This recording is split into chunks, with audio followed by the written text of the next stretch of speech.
see you back at the Motorfest.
Resuming progression on the playlist.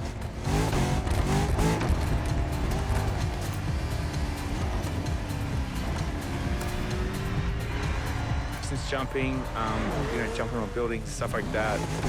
Porsche agreed.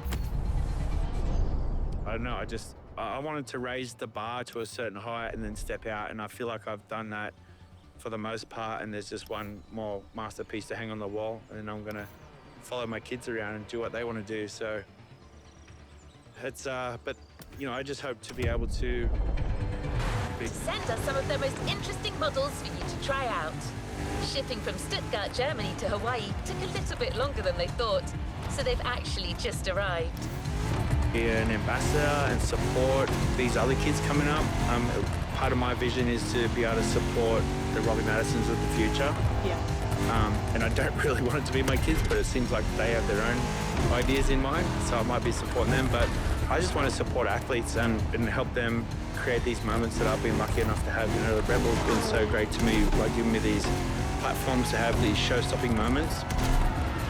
And so I want to be an advocate for that and try and help people create those scenarios for themselves. Well, we talked a lot about dreams during our chat. Let's talk about dream vehicles. Now, my dream vehicle is a 66 Chevy Nova with a big block in it. You know, I would love to be able to drive that down Pacific Coastal Highway and just live out my entire American car fantasy. If you've ever seen the film Graffiti, that was what I grew up watching when I was a kid. So that's my dream vehicle. So let's imagine that it's your lucky day right now. You've got the choice of any bike that you could ride, and you get to take someone with you. What would you choose? Where would you go? And who would you take? I've got the fastest bike. Talking MotoGP bikes or something? Yeah. I mean, you know, a bike that I rode, but I didn't get to ride it too much. I was just I was the Grand Marshal for Evil Knievel's 50th anniversary jump, and I got to ride the Triumph Rocket, and it's a 2,400 and something cc's, biggest engine they make on a motorcycle. I'd like to get that thing wide open.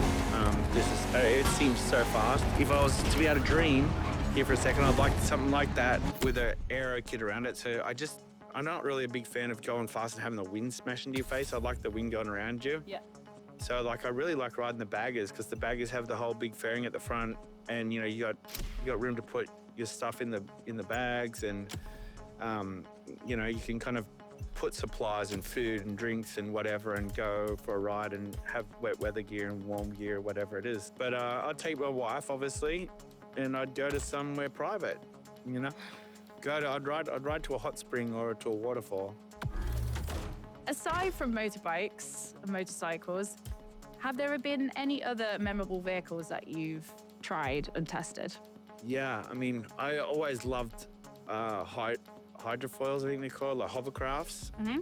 So they're really cool. Yeah, I like them. You know, things that are amphibious just intrigue me, and I think that's why I was so stoked when I made the bike to be amphibious. It was like the coolest thing to be able to ride on the land and then ride onto the water and keep going. It was, I mean, it's still a trip to me now, but it was just one of the coolest things I've ever achieved was to be able to have that realization. So a hovercraft, I just think that they are a badass.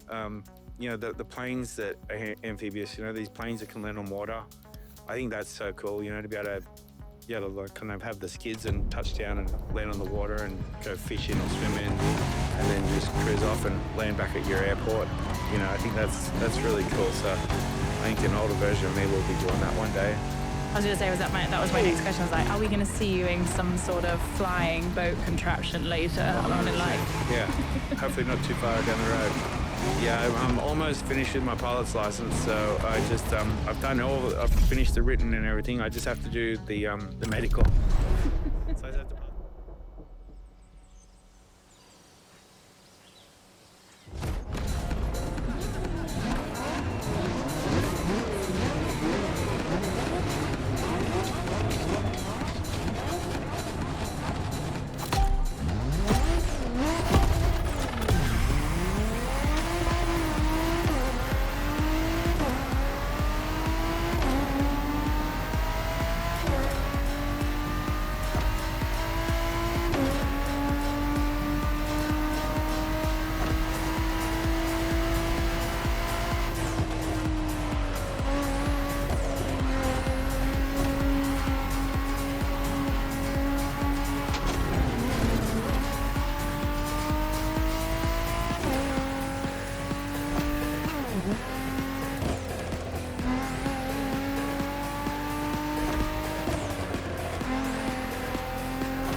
driver.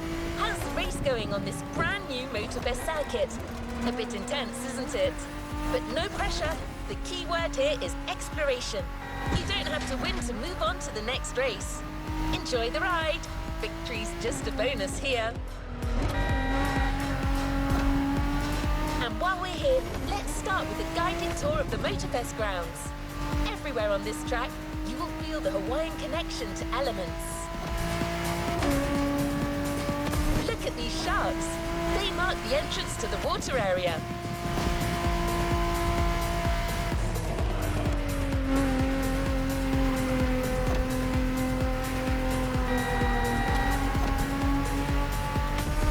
You can see the sand playground on the left for you to practice your off-road skills whenever you want.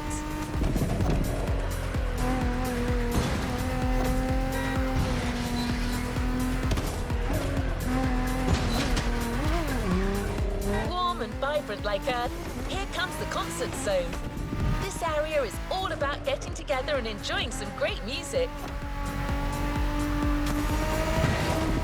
You know this volcano?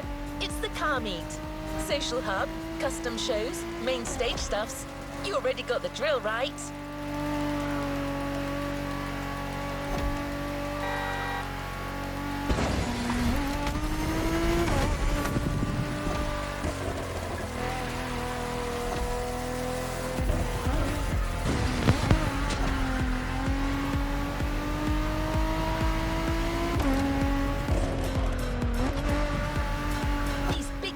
Birds up there are a tribute to the last element, air. This is also where you'll find the drift track, first arena of the Drift Experience playlist.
But I still think this was a little intense for this playlist.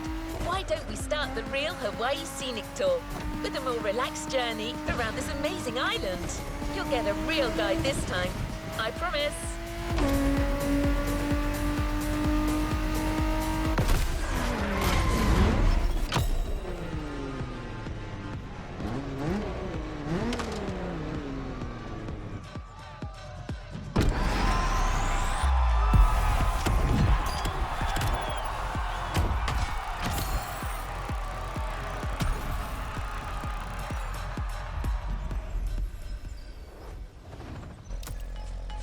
The podcast continues.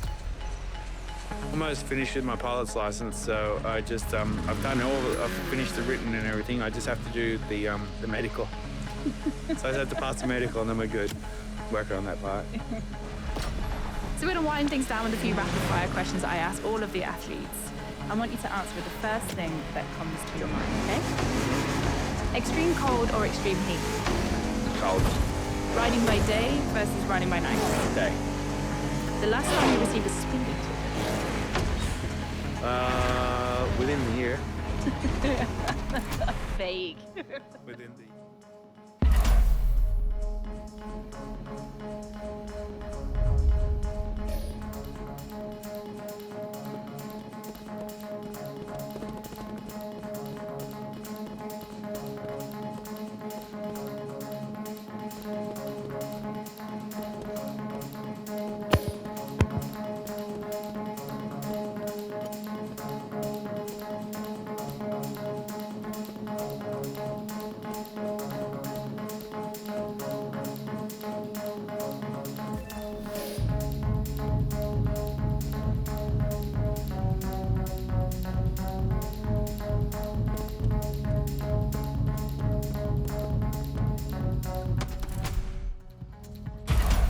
sometimes talk to your bikes. Back to where we left off. Always at your disposal. Yes. Yeah, profanities. Sand, tarmac, dirt, gravel, ice. What are your top three and why? The right dirt, road, and gravel. I think dirt, because the right dirt with the right water is just the best thing there is. When it's like, I ride the hills out here when it's dry, it's not that fun, but when it rains, it's the best time ever. The road, because, you know, it's just always good, especially when, or not always, but it's just a surface that I love. I love road biking. If I had time again, I would have loved to go down that road. And then the gravel, I think gravel's just fun because you're sliding, you know, it's nice and loose. So I love being able to, you know, drift around on the bikes or cars, whatever it is. So yeah, dirt, gravel, road, bike or car, I'll be happy in either or. In your honest opinion, between rally, Formula One, and FMX, which is the most intense discipline, the one that brings the craziest sensations? F1, it's crazy, right? First time in an F1 car, and I went down the straight, and I was like, there's no way we're getting around this corner, and we went right around it. I was in the two-seater one, so it was insane. So it gave me so much appreciation of the speed, the grip, and that. It's mind-blowing, but it's a hard question. I couldn't tell you. I'm just going to go with what I do the most.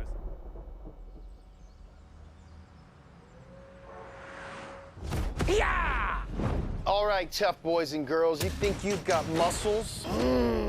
Well, how about you take it to the streets and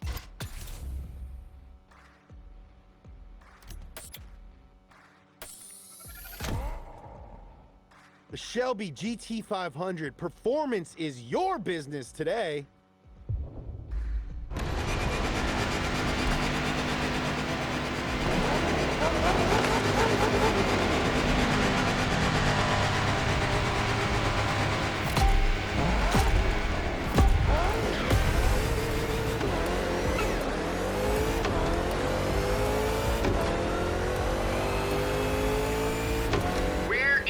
muscle car's natural habitat, the concrete jungle. How's it feel?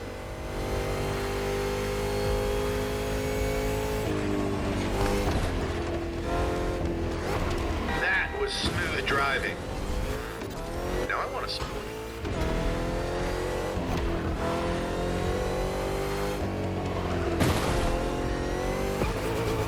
This car is amazing.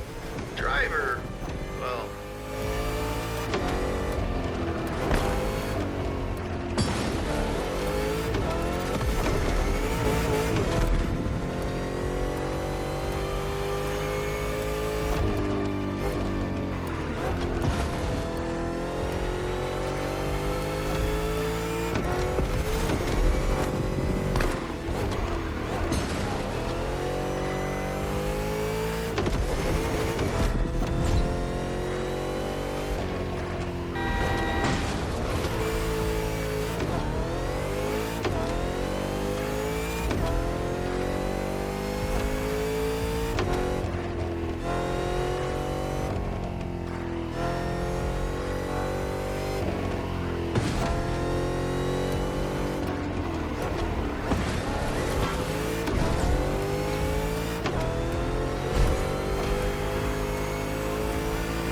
Flex that car's muscle.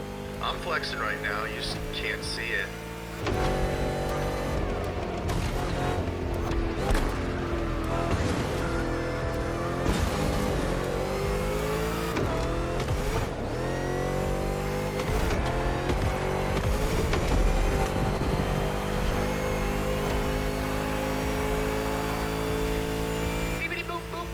Sorry, that's just the drone talking. He's very excited. Don't mind him.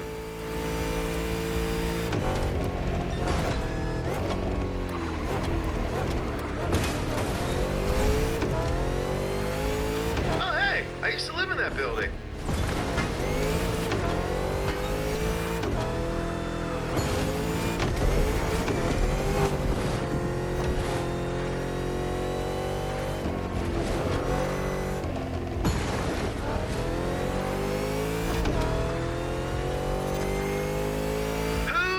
The buffest American muscles. Let's find out.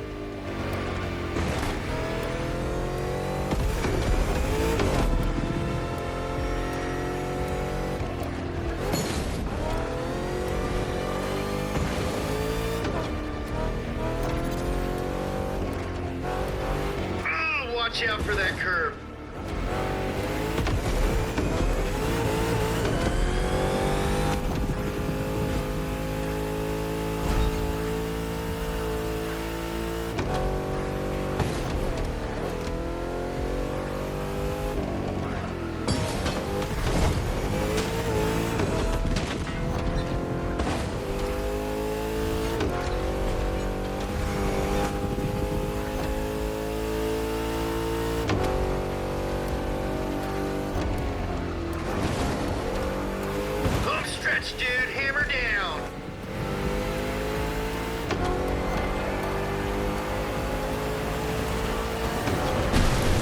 So the Camaro won, huh? I was rooting for the Mustang.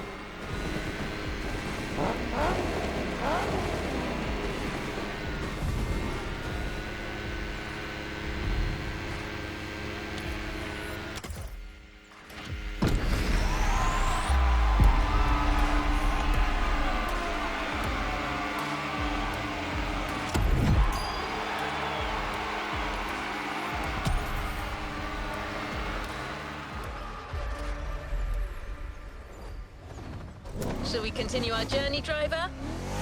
Back to the interview. It's a hard question. I couldn't tell you. I'm just going to go with what I do the most. I'll say freestyle motocross. Just put one In a mark. nutshell. Yeah. FMX. FMX, it's the gnarliest. As you know, Motorfest, the podcast, is about the different motorsport disciplines that you can find in the new season 6 of the Crew Motorfest, be it off-road, flying, motorbiking, or GT. If you, for whatever reason, had to make a career change, which of these disciplines would you choose? I tried flying. Yeah, that's what I thought. I was like, Yeah. you're destined to be in the air. Yeah, I really love it. That or rally, I love rally. I loved every time that I did rally. I felt I was good at it, but it's an expensive game. So it's, yeah, couldn't make it work when I did have a shot at it, but I could drive the car at the right speed. But, you know, it's just when you crash those things, Well, yeah, it's expensive. it's not like a game where you just go, boop, restart. Yeah, exactly. Thank you so much for joining me today.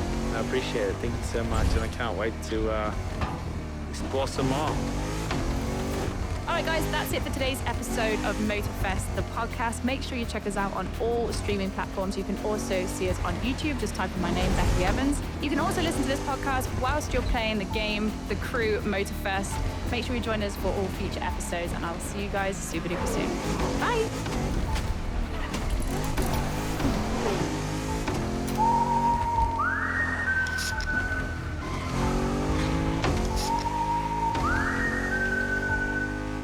There's been time where I was working 12 to 14-hour days, 7 days a week, you know, working 2 or 3 different jobs sometimes, just to pay for another hour of flying and another flying lesson, and yeah, it's been worth it. Welcome back to Motorfest, the podcast. My name is Becky Evans, and this is a podcast brought to you by Red Bull and Ubisoft's iconic game, The Crew Motorfest. Now, in this podcast, this is where I get to talk to motorsport athletes about their passions for all things speed.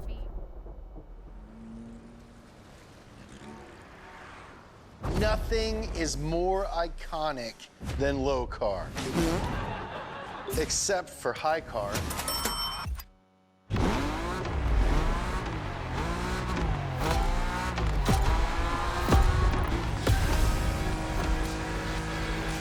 All right, hotshot. Let's see what you can do with that setup coming straight from the sale rack. Give it the beans!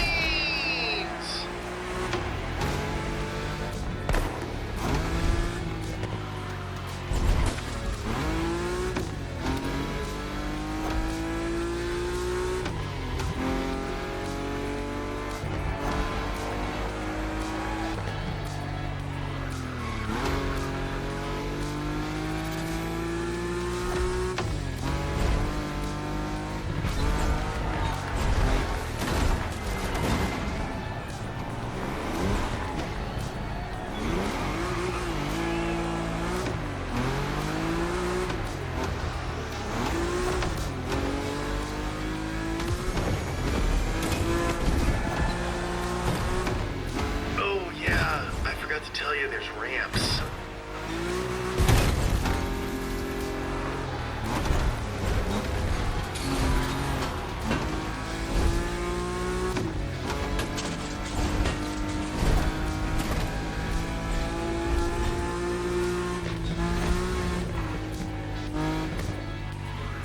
Oh, respect the car.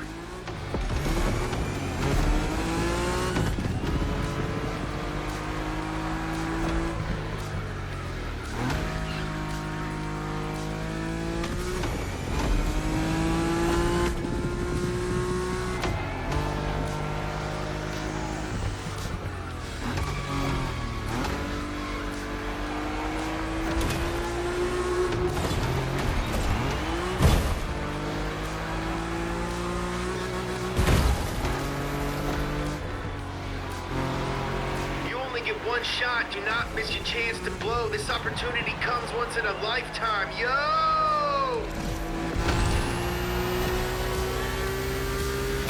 Fully upgraded. Let's rip.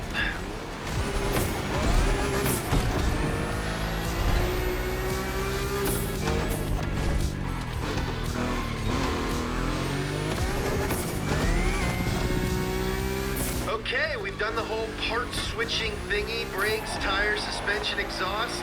Only the best for my baby.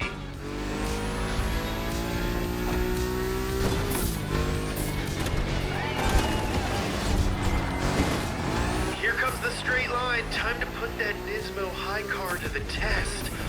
Punch it!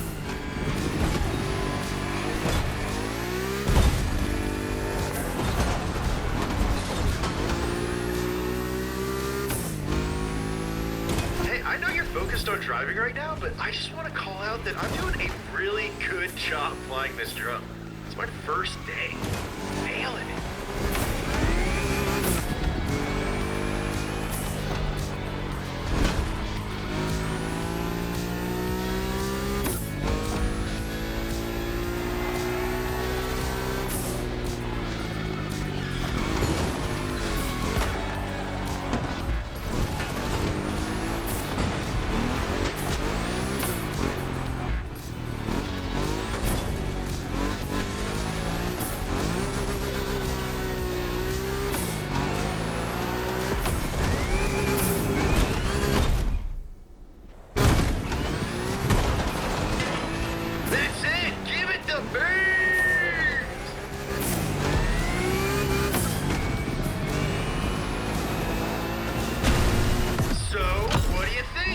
More expensive mean more better?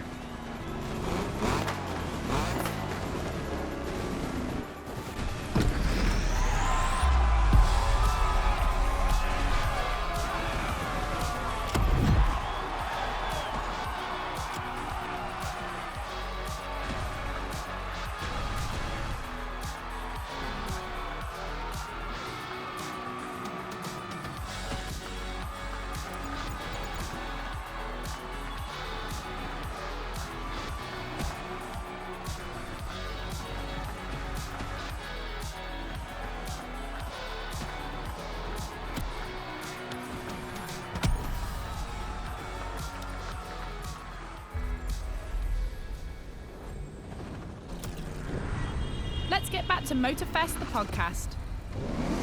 Let's talk to motorsport athletes about their passions, all things speed, wings, and wheels.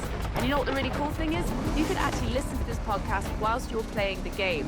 So grab one of your dream vehicles, jump in, strap in, because you're about to hear from the athletes that actually get to drive these in the real world. Let's get the show started. Now, today we've got a very Good to see you, driver. special guest. We're going to be chatting to Luke Chapella. Luke is a multi-award-winning Red Bull Air Race winner, known for his precision, skill, and fearless flying. From winning the Challenger Cup to landing a plane on a helipad in Dubai, Luke is committed to pushing the boundaries of flying. Luke, we're delighted to have you here today. Thanks for having me. Now, I'm just going to jump straight into it. I am terrified of flying, so Our next stop, Kaneohe. The pack is waiting for you there and is willing to show you some more of the racing culture.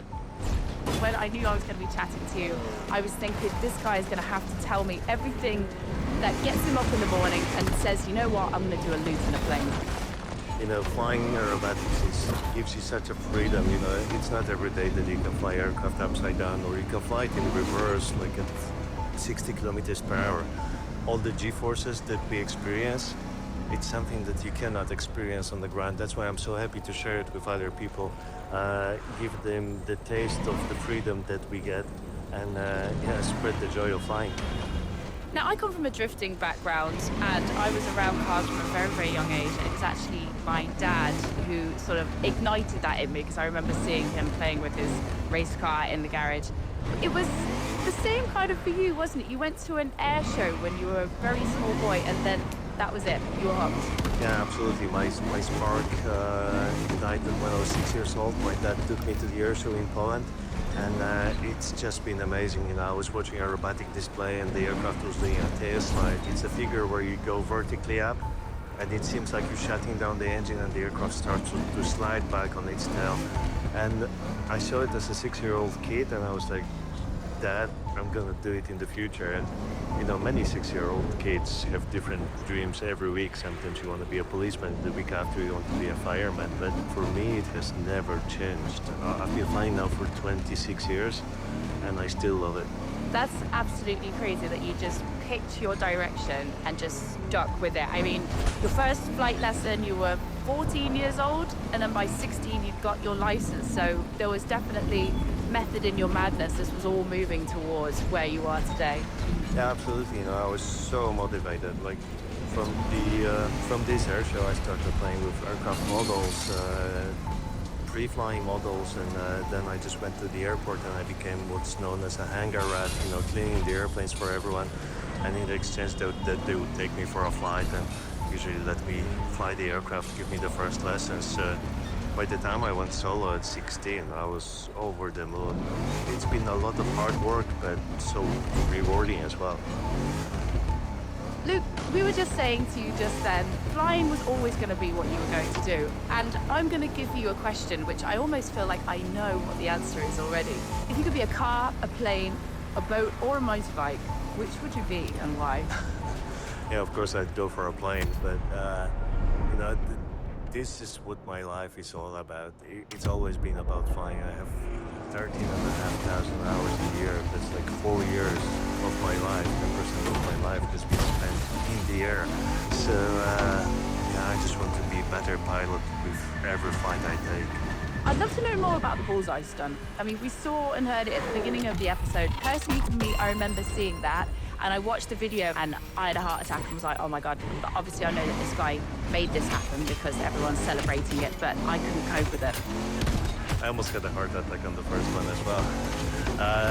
It was incredibly difficult project that we did. Landing a plane in such a short distance. It's not something very unusual for this kind of aircraft, but landing the plane on a small helipad that is 600 feet in the air, you know, 200 meters above sea level, that hasn't been done before, and it comes with a lot of difficulties. One of those difficulties is the shape of the building created very special wind vortices, like a little tornadoes coming off the building, hitting the helipad, and these tornadoes wanted to suck in my aircraft and throw it towards the building.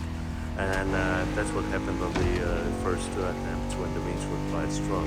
So usually if you try to land short, you want a lot of wind because the wind will assist you, but not on a helipad. On a helipad, the less wind we had was easier to fly with the... Wangan-sen, also called Tokyo Bayshore Route, or Route B, is a famous stretch of highway for street racers.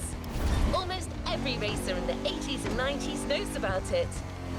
plane. So yeah, all in all, it took me like 650 practice landings before I went for the actual landing on the helipad, and the first two attempts on the helipad on a windy day, they were, yeah, not very successful, and then we had to reset and try again the day after, so that was quite challenging.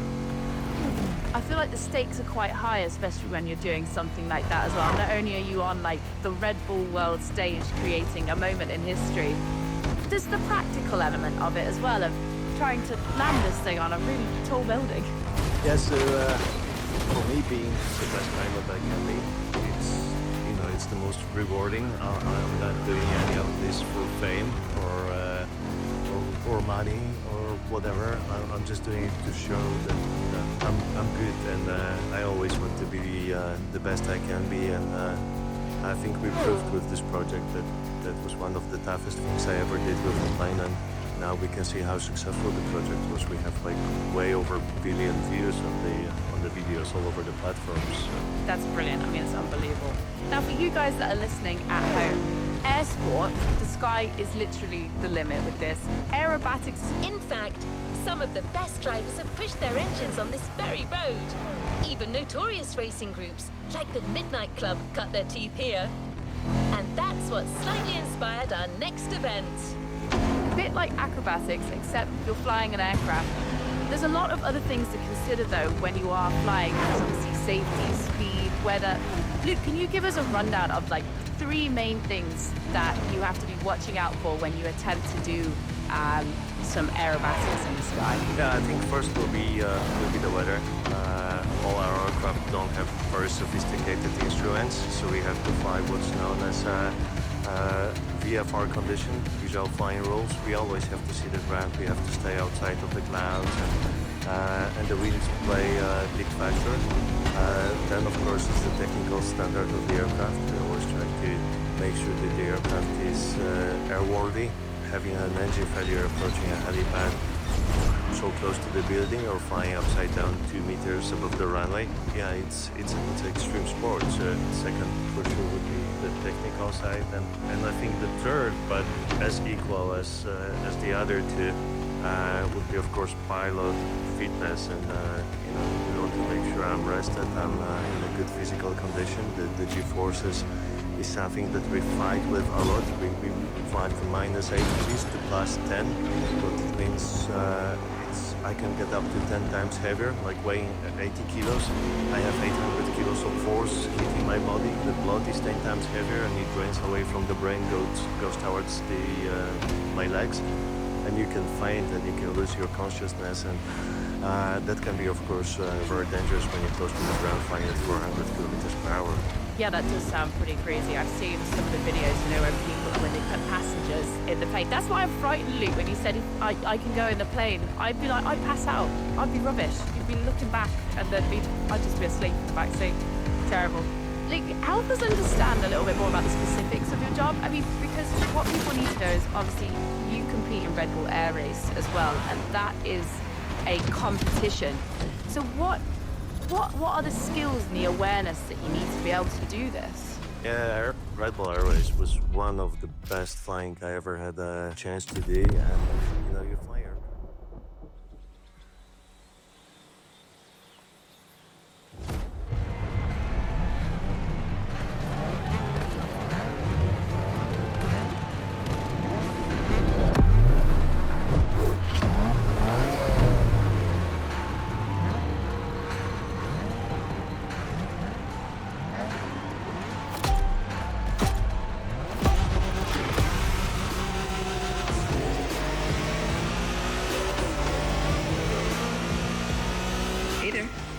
Word in the street is that you shine like a real hasheria with my NSX.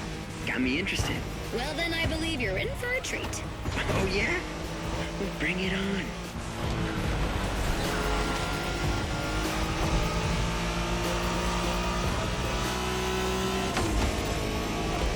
The show continues, kid, but watch out. You're driving Ren's Skyline this time, and there's no word to tell you how crazy she is about that car.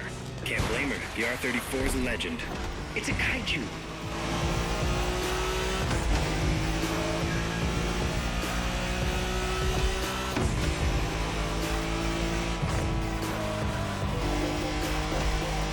Skyline is an icon.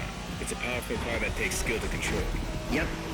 Ren spent years taming that beast. That car got nicknamed Godzilla for a reason. So basically, you crash Ren's car, better leave the planet.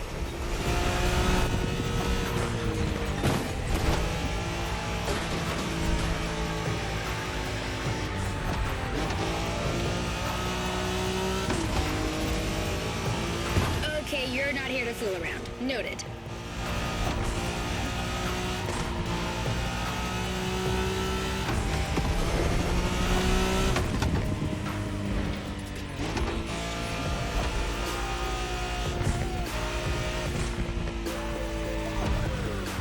Oh boy, Ren is gonna kill you.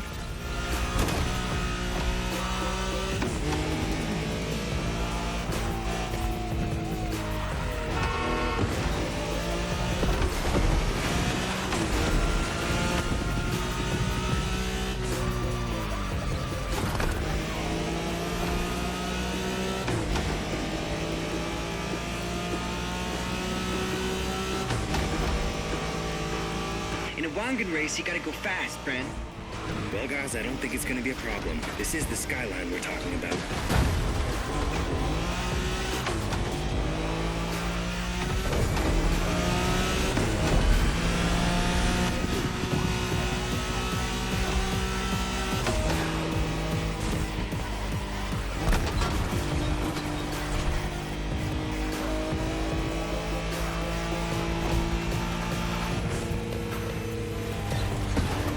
driver, this car was made to be first only.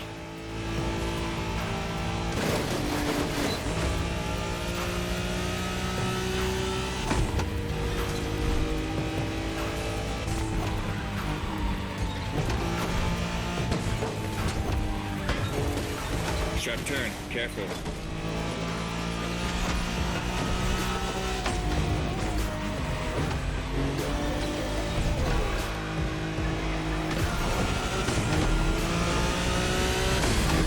Reminds me of that time Shingo missed a turn during a midnight race, supposedly because he was dazzled by the moonlight.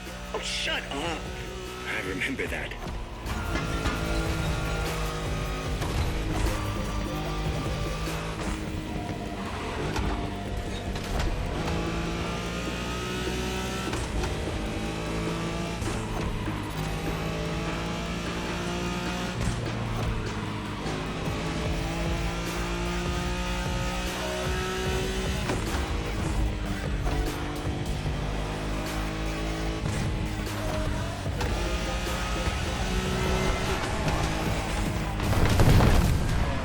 Impressive drive. Ren will be happy to know that the Skyline has once again shown its supremacy.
The podcast is back on. Our guest still has plenty of things to say.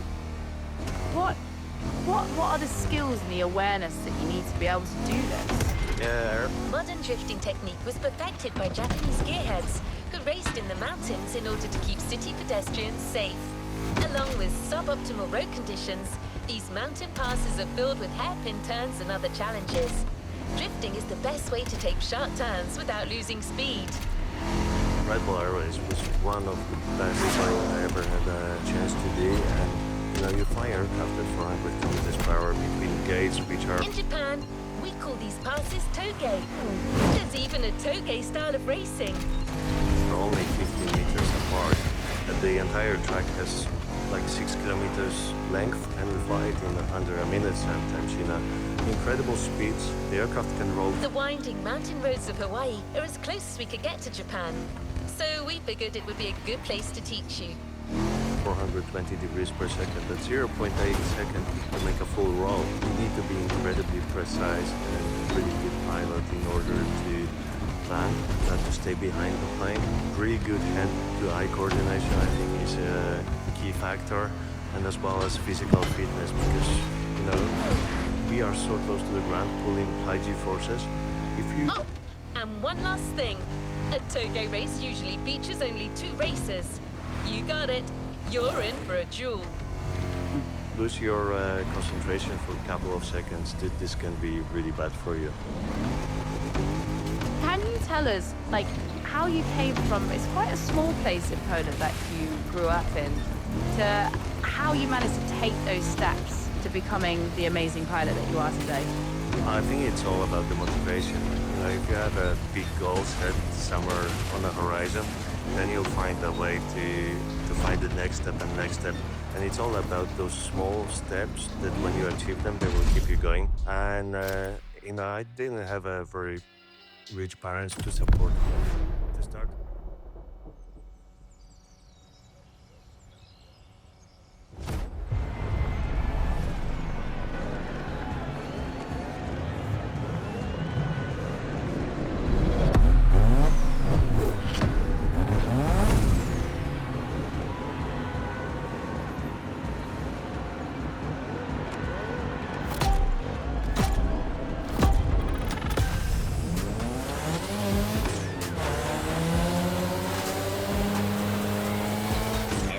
Just you and me this time. Why don't we put the whole festival euphoria on hold for a while and get a proper face-off? Let me show you what Toge is all about.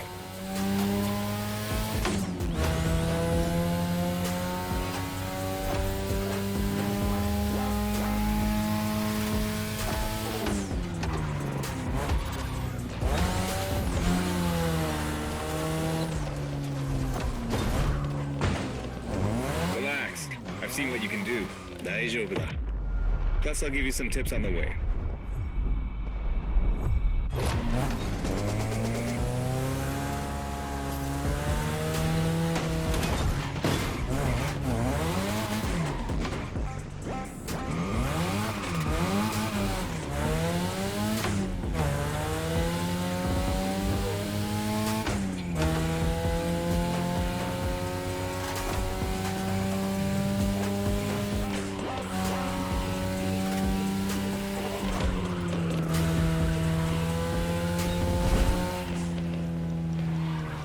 The key to Toge is being able to balance the brake and gas pedal at every turn. One wrong move and you're out.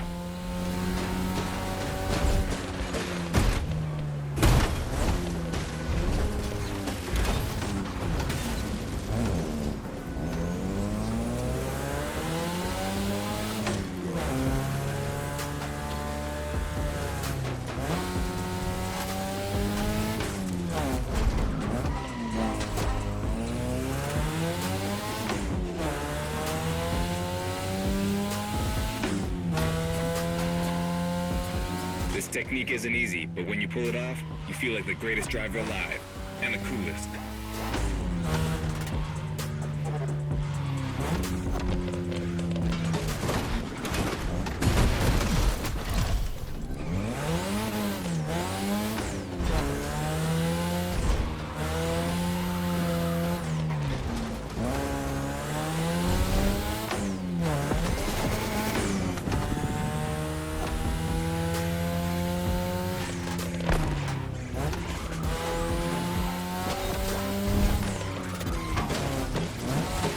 Your ride is a 3rd Gen 2002 Mazda RX-7. Lightweight, compact, a sick rotary engine, and one hell of a look. That's Tanana's car, and she seems pretty confident you could beat me with it. Let's prove her wrong.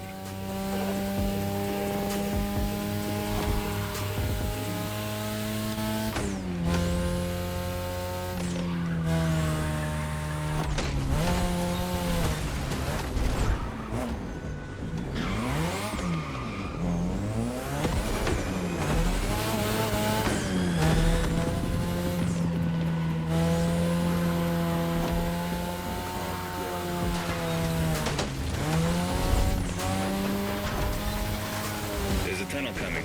It gets tricky at high speed. Make sure you don't lose control.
Way down.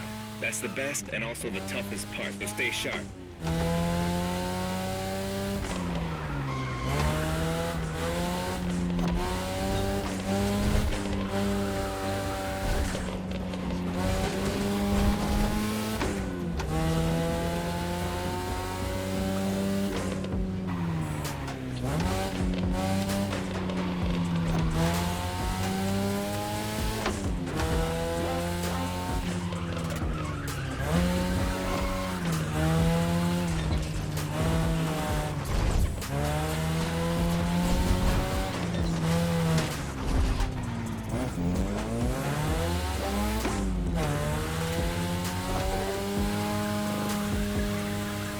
Just a few more laces and this is it. Come on, show me some real toge driving.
To our podcast. The Modern drifting technique was perfected by Japanese gearheads who raced in the mountains in order to keep city pedestrians safe. Along with suboptimal road conditions, these mountain passes are filled with hairpin turns and other challenges. Drifting is the best way to take sharp turns without losing speed. to find the next step and next step, and it's all about those small. The winding mountain roads of Hawaii are as close as we could get to Japan, so we figured it would be a good place to teach you. Small steps that when you achieve them, they will keep you going. And I didn't have a very rich parents to support me. To start gliding, I was doing building jobs, renovating the hangar, helping out around the Euro Lab when I was 19. I had to make